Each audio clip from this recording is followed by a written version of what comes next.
Good evening, listeners, and you're very welcome along to Across the Line here on Tipp FM with myself, Paul Carroll, and this Friday, the 22nd of May 2026. On this week's edition of the show, all in association, of course, with the Premier Credit Union and Thurles, we'll be looking ahead to Tipperary versus Limerick in the Munster Senior Hurling Championship. We'll also be looking ahead to the Tailteann Cup clash between Tipp and Antrim, which is also on Sunday. We'll be talking soccer, both north and south of the county, and Bary Drake will be giving us the rundown on what's happening in a busy weekend of Greyhound racing. So that is what we have to look forward to over the course of the next 45-60 minutes or so. Well, let's get straight into it with the hurling on Sunday. Tipperary playing Limerick in the TUS Gaelic grounds. A game you can hear live on Tipp FM with thanks to greenwaysolar.ie, and this is in the Munster Senior Hurling Championship, of course. To look ahead to that game, I'd like to say joined on the line by Head of Sport at the Nenagh Guardian, Shane Brophy. Shane, you're very welcome to the show. Good to be back, Paul. Yeah, good to have you on, Shane. And before we talk about the game between Tipp and Limerick on Sunday, I suppose there's going to be an empty seat, you'd imagine, in the Gaelic grounds from someone who's always at Tipperary games for as long as I've been going to them, and I'm sure as long as you've been going to them as well. The passing of Liz Howard earlier in the week, former president of the Camogie Association, 22 years served as Tipperary GA PRO as well, so a huge servant of the game locally here in Tipperary and around the country as well. So she'll be a familiar face that we will no longer be seeing, unfortunately, at Tipperary matches. Yeah, absolutely. It's definitely an end of an era, and kind of poignant that I suppose the first Tipperary game after her passing will be between Tipp and Limerick. I suppose her father was synonymous with Limerick GA in his time as well. So, and I think he won an All Ireland with Limerick back in the day. So, like it's poignant, and I'd be very surprised if she's not accorded a minute's silence beforehand. Like we see the modern promotion of women's sports, and I suppose women pundits, women commentators. She was the real trailblazer, not just just in Ireland, but internationally. Like, you think a woman being a pundit on the Sunday game, chatting about hurling and football back in the 1980s would have been way ahead of her time. But like she was, as I said, was in her death note as like a passionate supporter of Camogie and Gaelic games, and that she certainly was. And I think she was at every Tipp game up to the Cork game recently, like, so she was there right to the end. And yeah, definitely an end of an era, but a great life and well lived. And I'd say I think no more prouder a Tipperary person in victory and defeat over the years. Yeah, for sure. We pass all our condolences on to all the Howard family on the passing of Liz, but we will get to matters on the field. And on Sunday, of course, at 4 o'clock in the Gaelic grounds, Tipperary take on Limerick, and the game you can hear live on Tipp FM in association with greenwaysolar.ie. But Shane, I was reading your piece in The Guardian earlier today, and the headline was 2027 starts on Sunday for Tipperary. So that's the kind of the angle you're looking at it anyway. Is it's a dead rubber on paper for Tipperary, but as we've seen in the past, no sooner than 2 years ago in 2024, that it's not like Tipp have nothing to play for here. No, yeah. I suppose you have to make the best of it. And look, we've seen, I suppose, counties over the years, even like you think last year and 2 years ago when Waterford and Clare had nothing to play for in the last round, they went out and won their games. And like I remember Liam Cahill referencing the comeback Tipp made against Clare 2 years ago in Simple Stadium when they had nothing to play for. Like I think they were 10 or 11 down and they came back to lose by 3. And he said it was even just a small little spark like that can make the year feel like an end on a high. Like, and look, it's not going to take away the bitter disappointment of not making a better defence of the All Ireland title. But look, I suppose with the team names, we are seeing a look to the future, but we're potentially maybe seeing the end of some great Tipperary careers. I suppose nobody's retiring anyone, but like there are maybe players, whether they're not retained or might retire, that we might see for the final time on the Tipperary team on Sunday. Yeah, and like before we even really delve into this Limerick game, it's kind of a few days on now from the Clare game. And have you been able to kind of make any sense of it? Have you kind of had any thoughts during the week that kind of makes it easier to reflect back on such an underperformance last Saturday evening? I suppose an underperformance last Saturday, but I think throughout the whole year we just haven't gotten to where we were this time last year. And I think a lot of it is the psychological thing. And I did think, like last year, the the drive of the humiliation of the year before was such an emotional driver, and it got us through the round robin, and it got us through, and like it kick-started the whole thing. And like, you coming into this year, that driver is not there. You've got to try and find something else. You've got to try and find the extra edge. And I suppose we saw it even through the championship, the Cork game, a little flat in patches, the Waterford game, outstanding in the first half, fell away in the second half. So like, we just lost that bit of consistency that we had throughout last year. Like we did have maybe flat spots in games last year, but they didn't last very long. But like this year, flat spots in matches ultimately cost us games, and I suppose no more than last weekend, for probably that period before half time when we were again 6 down, and I think Clare should have been maybe 12 ahead. Like Tipp were only 14-8 down, but Tipp had only scored 8 points from 8 shots. Like that's how poor. I suppose the quality of ball that was going into the forwards. You'd say something if we were missing chances. We were struggling to create chances, and I think that just comes from that bit of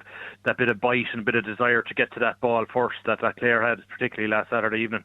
Yeah, and looking at the team now, Liam Cahill has made 5 changes from the one that started against Clare. So you're looking at Keith Ryan coming in at corner back. In the middle of the field, Conor Stakelum replaces Willie Connors, and in the forward line, Noel McGrath comes in to start, Stephen Tobin as well, and Seamus Kennedy of course comes in to start at wing back as well. So those are the 5 changes. And then on the bench you have Craig Morgan and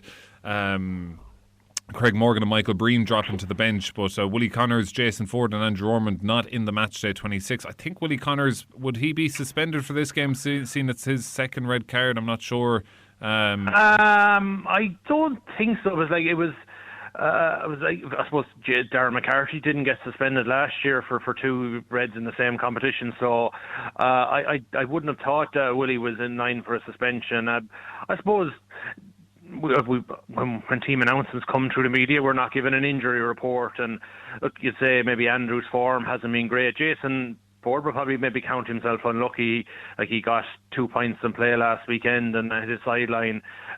Maybe he's carrying a knock, I'm not so sure. But yeah, it's I think it was probably on long expected lines. Like, there will be some who probably think there should be maybe more young blood thrown in there, but I think you've got to strike a right balance. If you put too many young guys in there without experience, it really could go badly. And I think the one thing, like, Liam Cahill and his management look to be taking this game on its merits. Like, you're going down playing arguably the favourites for the All-Ireland. The team have won 5 of the last 8 All-Ireland titles, and they're going for the win, Limerick. Like, it's not that they have nothing to play for. They're going for a win to try and get to a Munster final. And I think the one thing you want in a game like that, maybe where maybe for Tipperary the result is not going to get us anywhere, you probably want as much experience on the field as possible. And look, they've added, and I suppose with Seamus Kennedy and Noel McGrath and Conor Stakelum, you have that.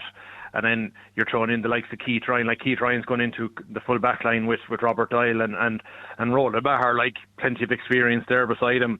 Stephen Tobin going into the corner with John McGrath, like, so plenty of experience there, and Noel McGrath in front of him. So look, you're looking at the bench, like Paddy McCormack has been added to the bench, Jamie Ormond is there. You probably think those two will probably be in line for their first ever appearances at senior level. And I suppose that was the point I was making with my headline in the paper, looking to 2027. I suppose, look, we've no other choice now. We can't progress further in the championship beyond Sunday, and it's all about maybe just getting maybe players that little bit comfortable, like when they come back next year, and giving them that taste for if it goes well on Sunday, that when the next year comes around, that they'll hit the ground running. And I suppose we're probably thinking not hitting the ground running in the first round of the championship. I think it's been proven now the last few years that if you're not hitting the ground running in the first round of the league, it's nearly impossible to turn it on come championship. So I think that would probably be the big thing maybe for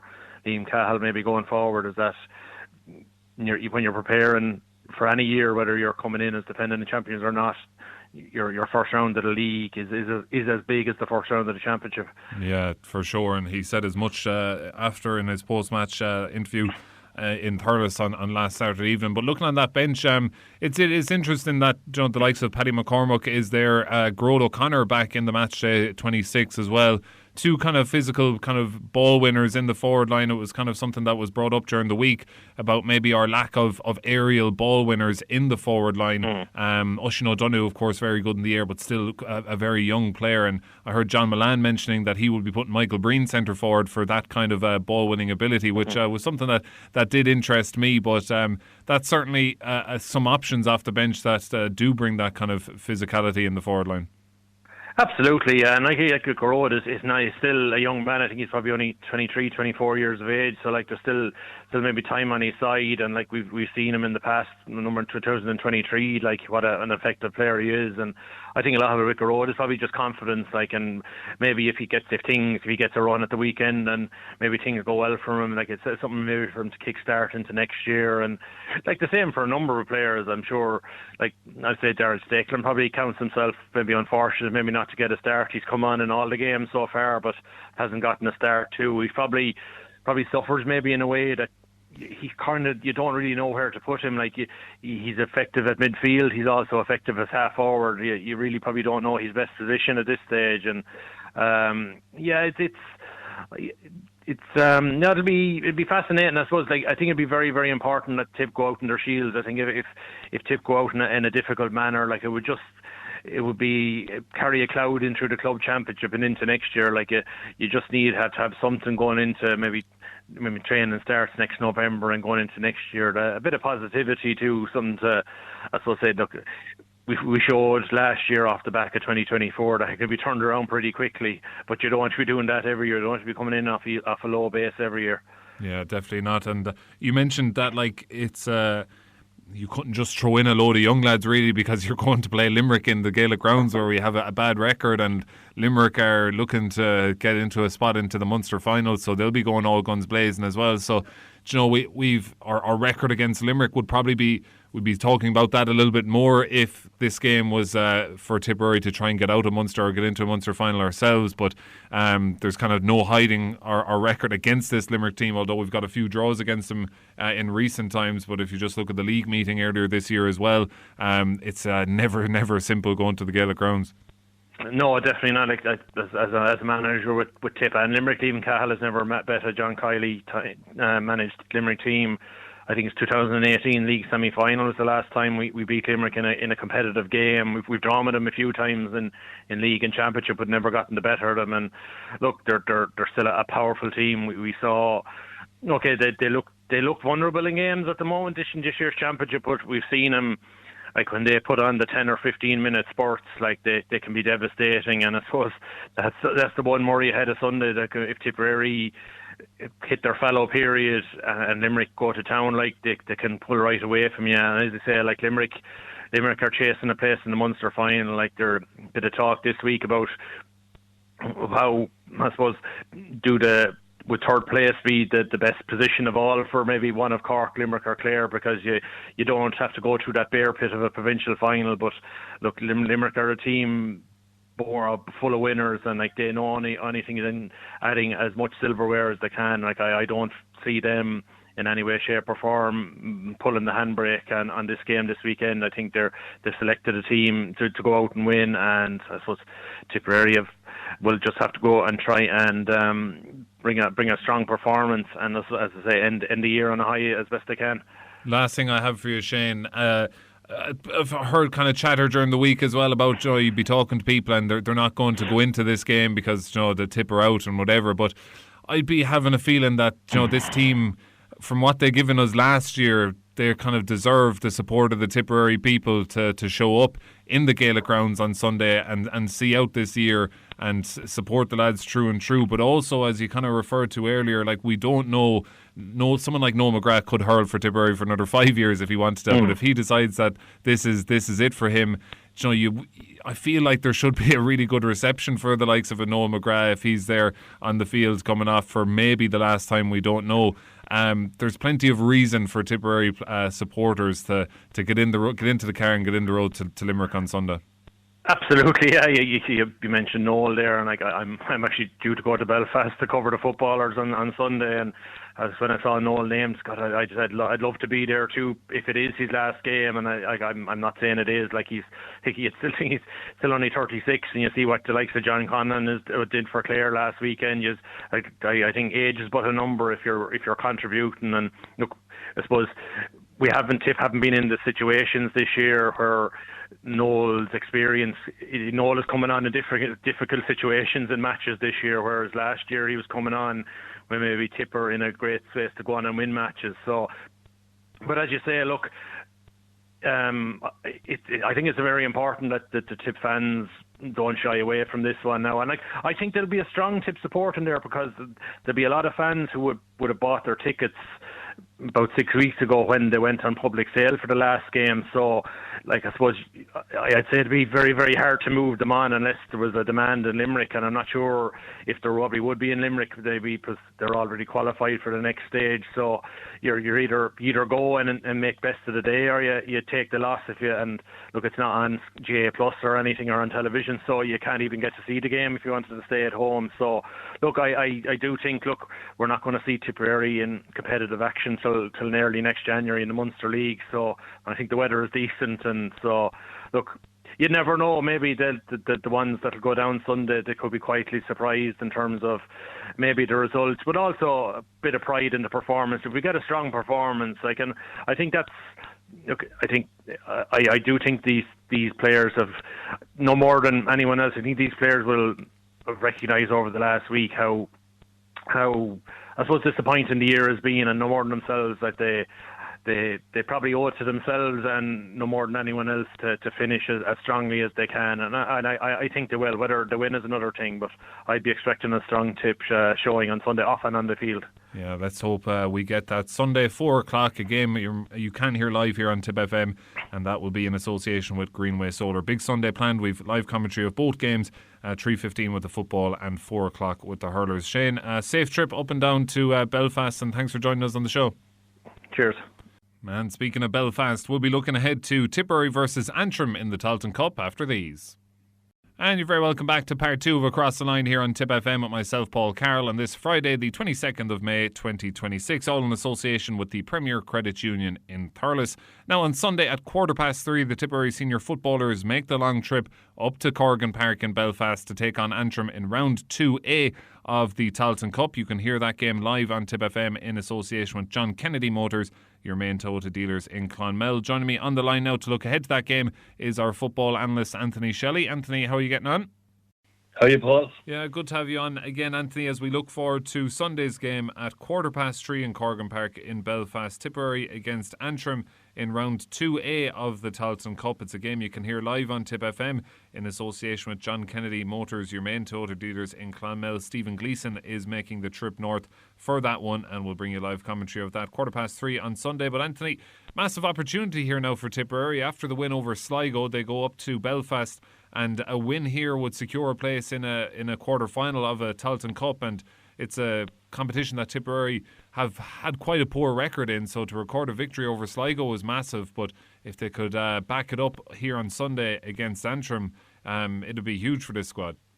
Absolutely, and it's such a pity that the draw went against us, and we have to make another long trip to Belfast after a long trip to Sligo, because if we were at home in this game, you'd really, after the performance we put in against Sligo, you would really fancy us if we were at home in this game. But yeah, going into it on the back of an absolutely outstanding performance against Sligo, I thought it was the best we played all year. Now, but it wasn't without its flaws, and it might be something we'll touch on later on. Like we did concede give up a few goal chances, and I would say not from anything that not by great play by Sligo, just by us being kind of a little bit lax in defence, and just giving guys space when they enter the scoring zone instead of being touched tight, being a yard off, and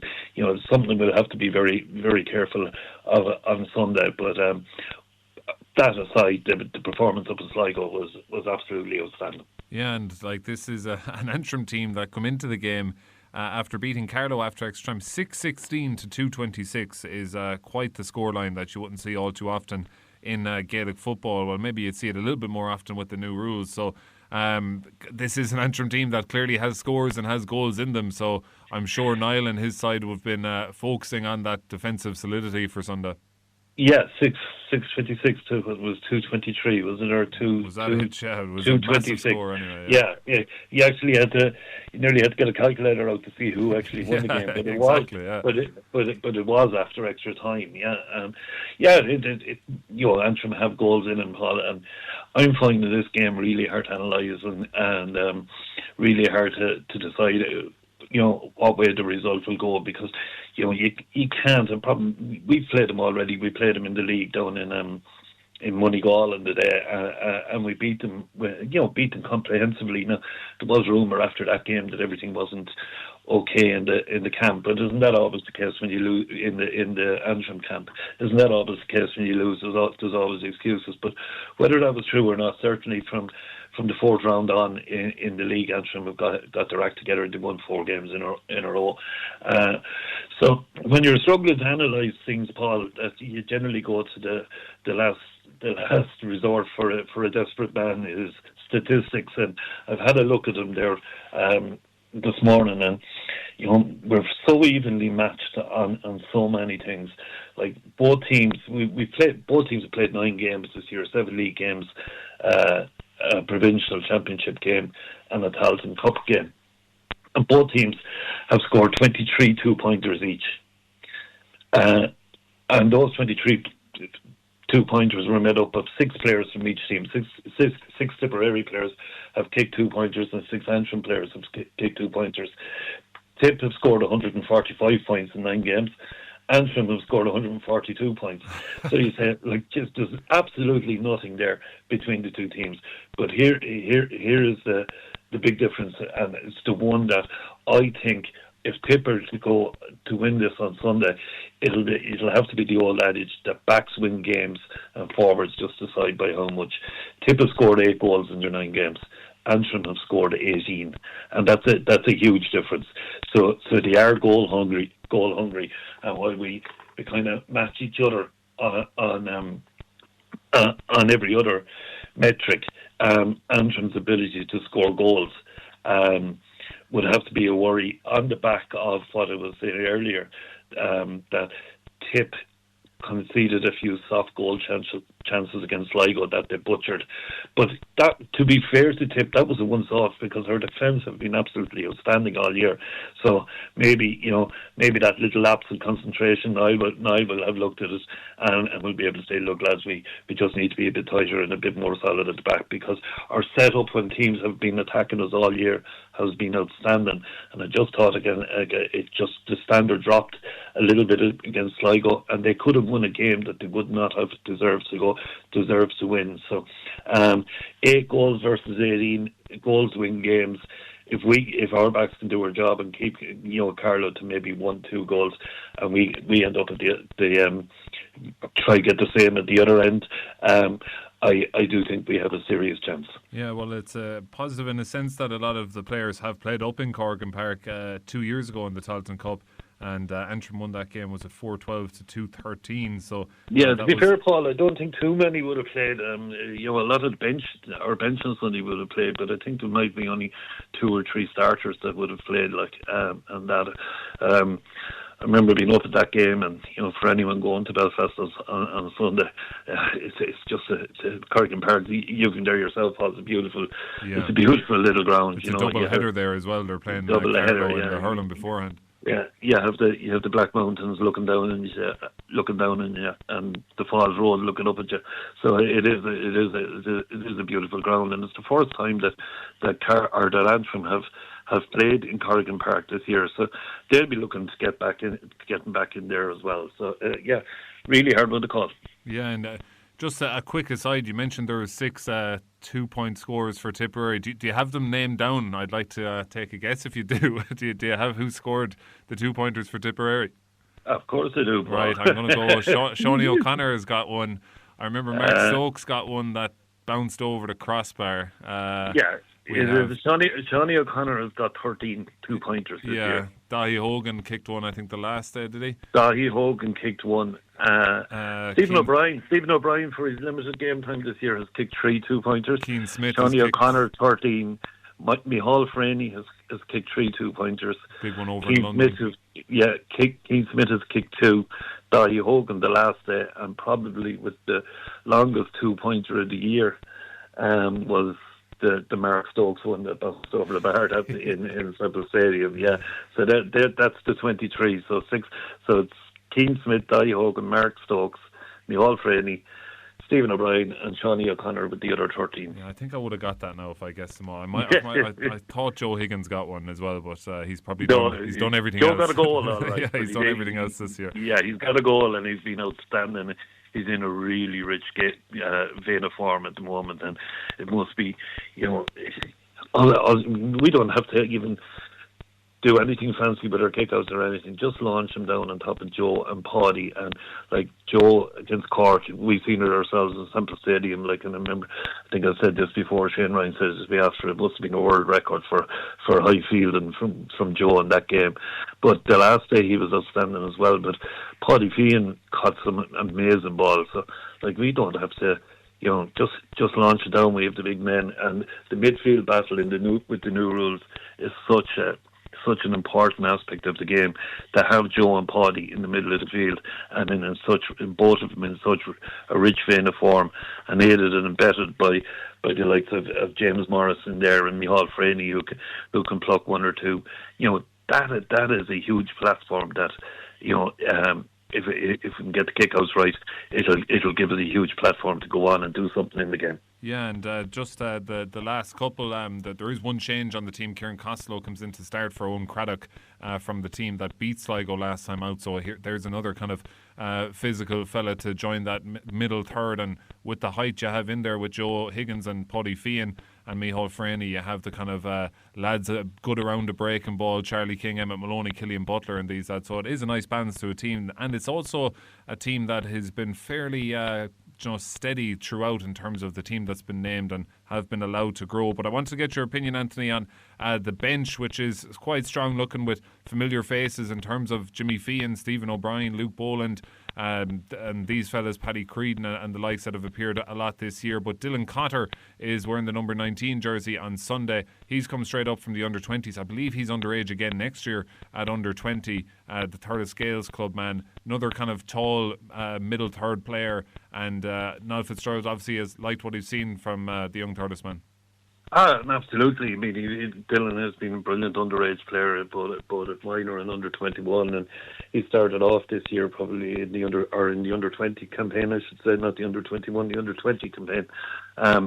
Started off this year with probably he had a difficult enough time of it against Clare in the first round, and lost his place for the second round against Limerick, but came on in that game and absolutely changed the game for us. And since he came on in that game against Limerick, he's been outstanding all year, and it's good. I don't know if any of the other under 20s have been called in, but it's a well deserved call up for Dylan, and great to see a small club like Thurles Gales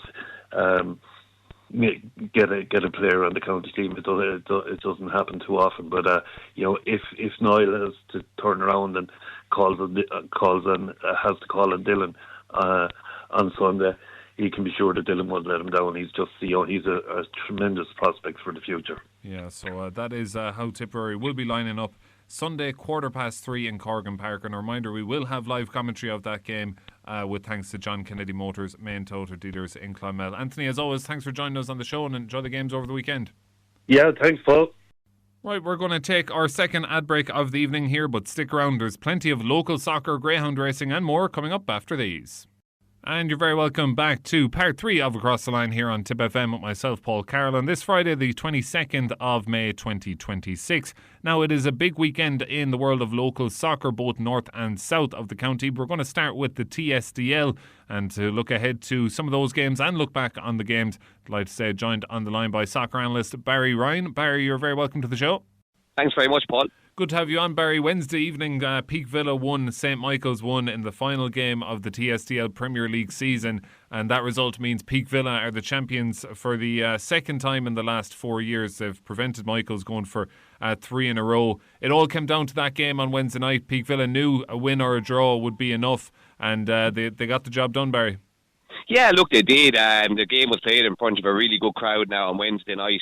The pitch was immaculate up in Peak Villa, and I suppose we were probably all looking forward to a really, really good contest. They'd given us a couple of great games this season in the Tipperary Cup and in the league game in Cook Park. But I suppose sometimes like these, it very much was like a final, but everything was at stake on the night. And there was probably so much jeopardy there that a game of football probably never really broke out. The ball was in the air for probably the majority of the contest, and there was a lot of collisions and stuff like that. So look, it wasn't really one for the purists, but I suppose the two moments of quality were the two goals. Dennis Cremens came on for St Michael's. They lost DJ Cremens and Luke Ryan early to injuries, and he scored an absolute screamer. From a corner was cleared, and he met it on the volley. His absolute screamer into the top corner. And it probably set St Michael's up then, and Peak Villa went in 1-0 down at half time. And you're wondering, were they going to make, what would they do? What would they have to go after it? And look, to be fair, they came out with probably a lot more impetus in their play, and probably the tempo went up a little bit. And when the equaliser came, you probably felt it was coming. Kieran Hennessy had a deflected cross that came back off the crossbar, and Ronan Maguire turned and swiveled on it, and to be honest, it was an absolutely brilliant finish into the corner to make it 1-1. And then St Michael's had to really go and push. There was about 20-25 minutes left, and there was probably a couple of hairy moments, second balls down the edge of the box, a couple of set pieces, but to their credit, Peak Villa probably saw it out reasonably comfortably. And I think even probably most people of a St Michael's persuasion would probably accept that Peak Villa were worthy champions. They won in Cook Park, they won in the Tipperary Cup when the two met, and they got the points. So St Michael's didn't beat them all season in any of the competitions. So I think Peak Villa very much deserved their title. Yeah, and that's a huge kind of statement for Peak Villa that they've gone against their big rivals at the top of the league, St Michael's, a couple of times, three times this year, and haven't been beaten by them. Where do you think they kind of are now? When they won it 3 years ago at this stage, you were kind of saying that they need to push on and win more. It's taken a couple more years to do that, but where do you kind of see Peak Villa now going forward? Yeah, look, I think the big thing for them is going to be recruitment. They didn't build on winning the league the last time, and I think people just felt in the manner that they won it the last time, they were better than St Michael's that season, and felt that, it would just naturally happen now. But look, to their credit, like they always do, St Michael's always recruit. They come strong again. They have a strong cohort of players like Jimmy Carr and David Slattery and Colin Bargery, and guys who always give them that solid spine, and they do really, really well at building around that. Peak Villa have a really, really talented manager in Derek Luckdan and his staff, Davy Coppinger. They've been sharp on the line in big games in terms of changes and stuff that they made. And even at the weekend, look, they lost Pippi Carroll after 20 minutes, who's very much their talisman. But even bringing on Owen Dwyer, I think there was merit and knowledge in bringing Owen Dwyer on. He's a guy with a lot of experience, physically put himself about, was a big help off set pieces. They were without Dale Lucknan and Mikey Wade for the game as well, and they brought in Michael Ryan into midfield. Again, Michael is in his early 40s, but he won a couple of huge headers in key moments, a lot of experience around the pitch. So I just thought Derek was clever in the players he went for in terms of getting experience onto the pitch, more so maybe than trusting youth on such a big occasion. But I think what he's got to do now in the summer is he's got to find those 3 or 4 players that are going to come in and probably go into the starting 11 and make the side really, really strong, and that's going to be the test for them. I think recruitment is going to be huge, because there isn't anything that is standing out in schoolboys or the youth at the moment that you're saying they're going to progress, whereas St Michael's will probably look at Dennis Cremens came on and was absolutely excellent. He was excellent on the ball, moment of quality for the goal, and you're looking at him going, right, well, he's one that's definitely going to come in. And look, they'll add a couple, they'll need to sign a couple as well, but I think Derek's going to have to go outside the club to get those 2 or 3 players, and that will dictate whether they can go back to back and win the league again. Yeah, that's going to be interesting to see how that plays out over the course of the summer, as you said. But for Peak Villa, they are in League Shield action over the weekend, I believe. But the big one over the weekend in the south of the county is St Michael's. They are in the 5th round of the FAI Junior Cup, and that is against Fairview in Cook Park at 6 o'clock on Saturday evening. So quick turnaround for St Michael's, but I feel the FAI Junior Cup tends to bring the best out of them. Yeah, look, it does. And down through the years, St Michael's and Fairview Rangers have had great battles. Two of the iconic clubs in junior football have won a lot of FAI Junior Cups between them. I just feel the turnaround is going to be too quick. I felt that when the game was scheduled. I just thought it was too much of an ask. Even in the game on Wednesday night, Peakville lost Paul Carroll to hamstring early. And then St Michael's lost Luke Ryan and DJ Cremens. All of this happened within the first 20 minutes. That was a reflection of the teams being asked to play for a third and fourth time within 2 weeks. It's too many games at this time of the year. And I think that's, so they've already lost bodies now with injuries. And I think now you're going to see probably the repercussions of that, and we won't have a side left in the FAI after the weekend. Look, St Michael's, will be honest, they'll turn up, they'll put their best foot forward like they always do in the big days, but I think they've been hampered by the fixtures and the injuries and stuff like that. It's just too hard on the body, and Fairview Rangers are one of the top sides in the country, and people will probably feel whoever beats Fairview will win the FAI. They're going to be right there, probably themselves and Bill Waterford. So I just feel for the weekend, the scheduling has taken away any real chance of St Michael's progressing in the FAI Junior Cup. Yeah, and from someone who's on the outside looking in, when it comes to the TSDL and junior soccer, like, it kind of doesn't feel right that, there's weeks go by there where there's maybe 1-2 games, and suddenly the tail end of the season, when the real important games are happening, they're coming thick and fast within 72, 96 hours of each other.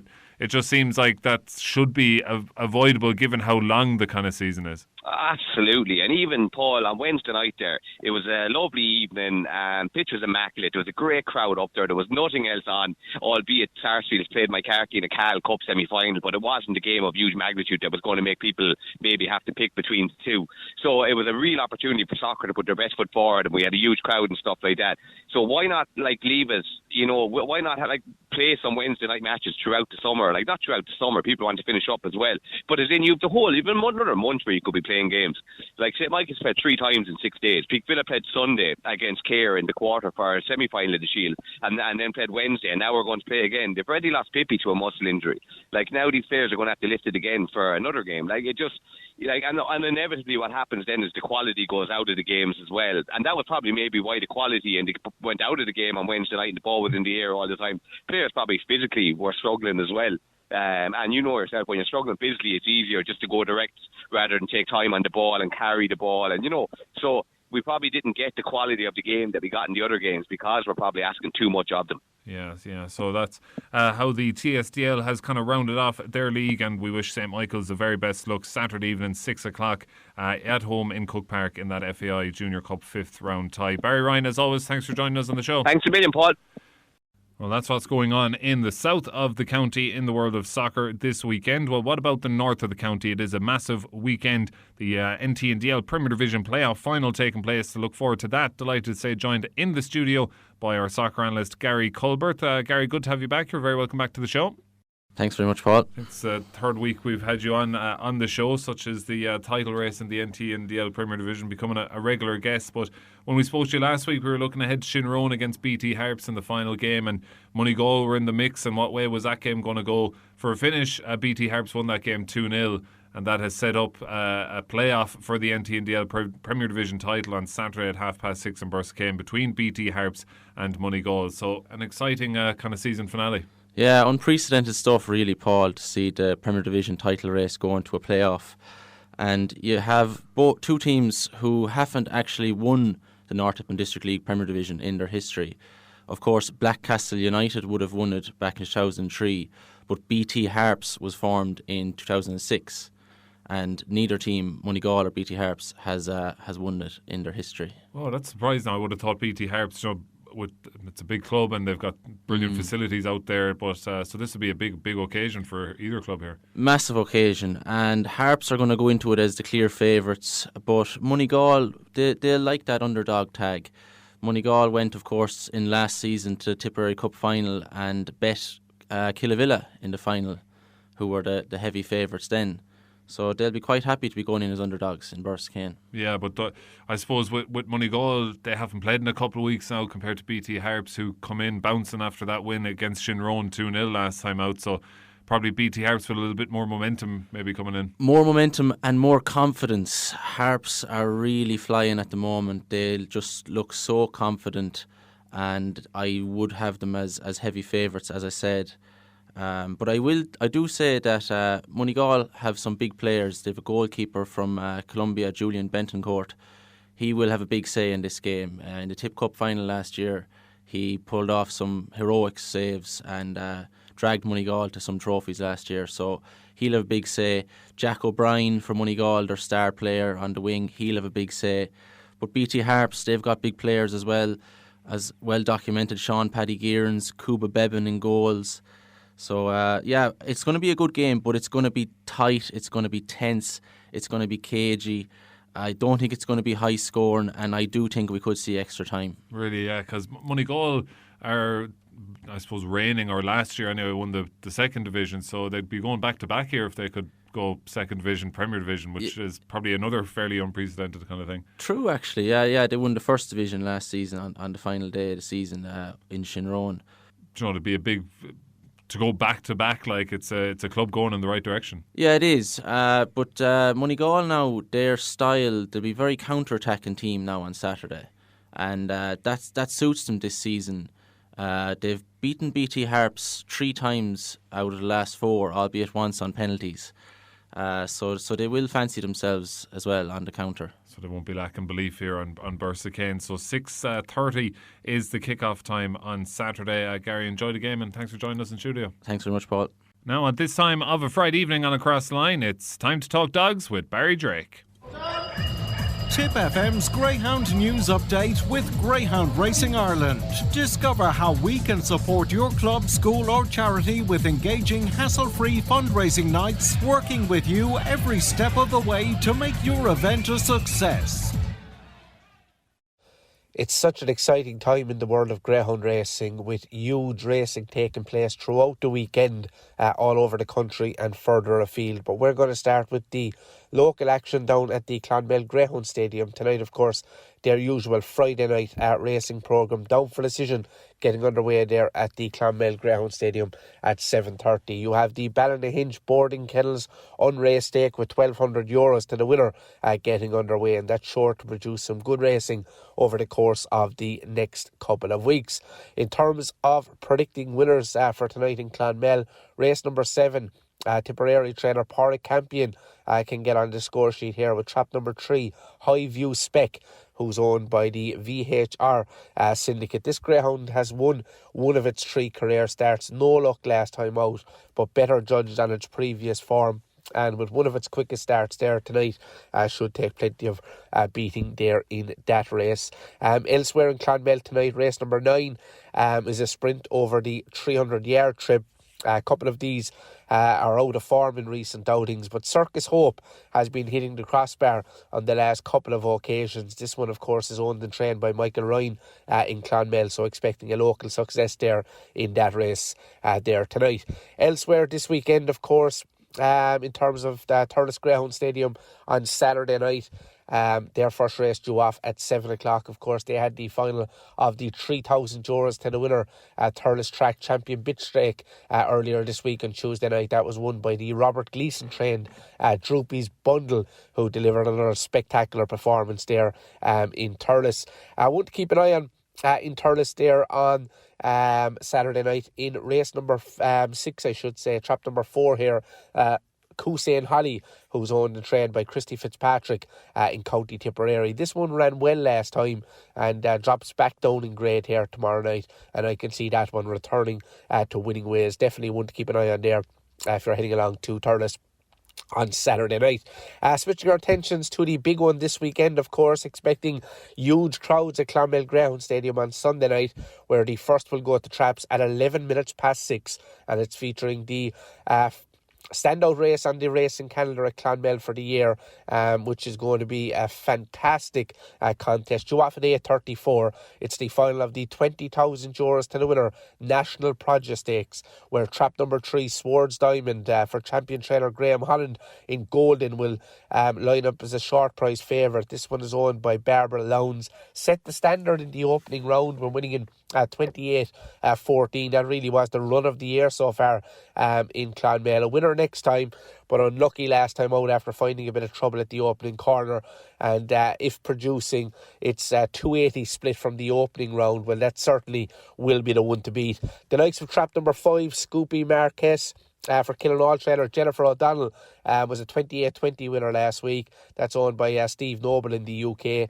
That's another one with huge claims for the local kennel. And the big story, of course, is trap number 6, Oriental Prince, who will start as the outsider of the party on Sunday night. But the sole-seeded runner, if there's any bit of trouble along the inside of the track, keep an eye on this one. It could get plenty of racing room out wide, and it certainly will be finishing with a flourish. This one is trained by Thurles trainer Denise Ryan, who's her first classic finalist on Sunday night, and she's really made a name for herself in recent times, owned by a family syndicate there in Thurles. So there'll be plenty of local support around for Oriental Prince, and that really would be some story if they could pull it off on Sunday night. So as I said, it's the place to be on Sunday night.